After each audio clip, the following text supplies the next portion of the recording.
and paralysis, you want to think about, could they have botulism? And also Campylobacter, because there's an association of the Guillain-Barré syndrome with Campylobacter. Let's then look at the bacteria and what they tend to be associated with. You're talking about bacillus species, fried rice, meats, and vegetables for bacillus species. Whereas Campylobacter, we're talking about poultry, raw milk, and cheeses. Clostridium botulinum are put up fruits and vegetables with an anaerobic environment, or tuna fish, canned fish, and in infants, honey can give you a floppy infant syndrome, botulism. Clostridium perfringens is associated with beef, poultry, gravy, and Mexican food. E. coli 0157, the bad bug with a hemolytic uremic syndrome. Think of beef, raw milk, fresh produce, and apple cider. Listeria, dairy products. Salmonella, beef, poultry, eggs, dairy products, also reptiles, pet turtles, lizards. Shigella, eggs, salad, lettuce. Vibrio, shellfish. Yersinia, milk, tofu, and chitlins for Yersinia. All right, now let's look at it the other way. Let's look at it from the point of view of food. All right, if you're talking about beef, those are the organisms you want to think about. Salmonella, Clostridium, and E. coli 0157. Pork, Yersinia enterocolitica is a biggie, and Staph aureus with ham. Eggs, you want to think Salmonella number 1. Shellfish, the Vibrios. Poultry, Salmonella and Campylobacter. Dairy products, Salmonella, Campylobacter, and Yersinia. Vegetables, Clostridium botulinum, Salmonella. What are the tests that you get on patients other than stool cultures? Well, the chemistries are obviously extremely important. Blood cultures if you suspect a systemic illness with high fever. Urinalysis. Abdominal radiography. Anoscopy may be something you want to consider, and in certain patients, flexible endoscopy. And all that is diarrhea and fever is certainly not infectious. It could be ischemic bowel disease that we're looking at, laxative abuse, partial obstruction, Whipple's disease, pernicious anemia. Think how much diabetes we see and how many patients have nocturnal diarrhea with fecal incontinence. Malabsorption, small bowel diverticulosis, scleroderma can present with a GI manifestation, celiac sprue, and of course, as I mentioned, inflammatory bowel disease. Which of the following is the best for replacing fluids and nutrients in acute watery diarrhea?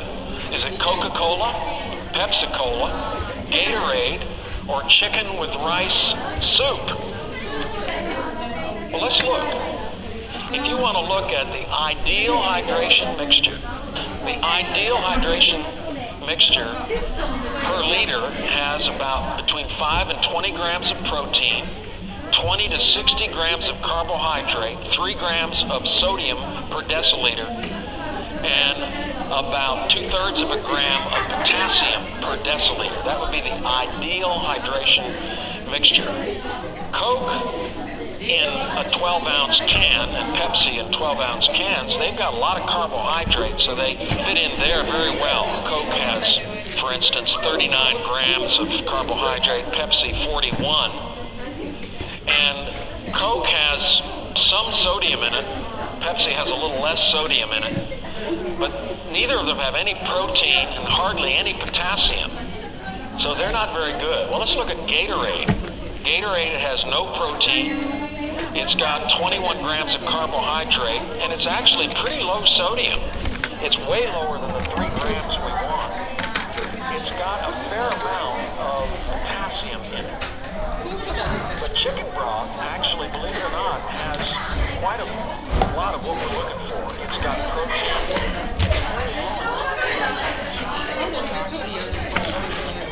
Content.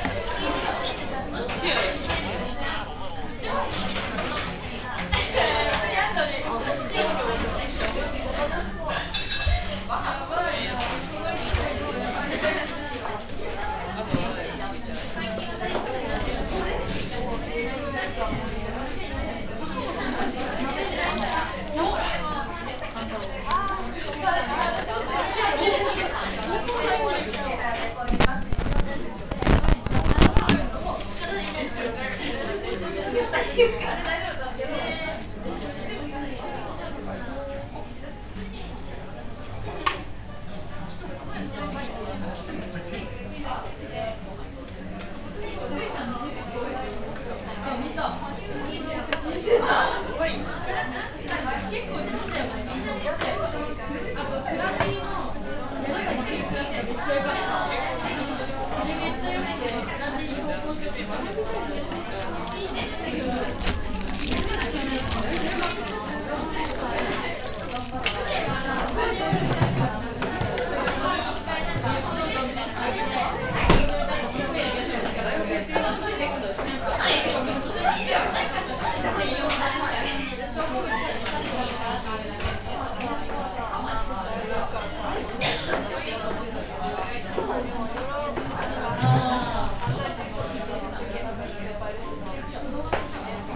ょっとラインを見る。